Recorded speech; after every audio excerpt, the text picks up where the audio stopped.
Alors ici aux Pays-Bas, inutile de vous le dire, pas de masque. Le gouvernement s'y est toujours fortement opposé.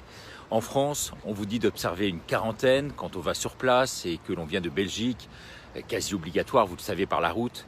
Évidemment, c'est faux. J'en suis l'exemple parfait, j'ai bravé tous les interdits qui n'existent bien sûr pas.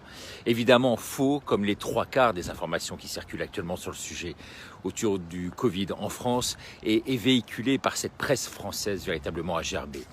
Mais on comprend mieux finalement pourquoi on vous dissuade de venir ici, aux Pays-Bas, dans ces pays d'Europe du Nord qui sont non alignés sur la politique mortifère menée en France, en Belgique ou encore en Espagne.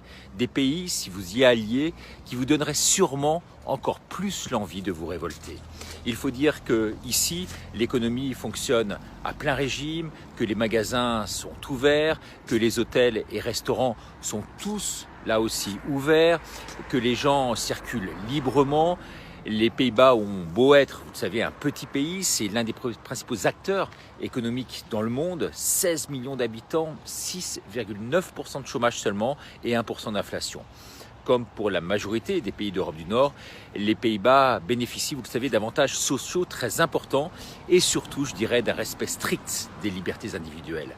Oui, la liberté individuelle ici n'est pas bafouée.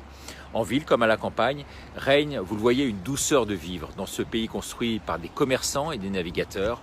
Merci donc à tous ces pays de rester des îlots préservés, loin de la globalisation, de la mondialisation et de ne pas tomber, comme disait ma grand-mère, dans ce délire paranoïaque, cette dialectique sordide du maître et de l'esclave.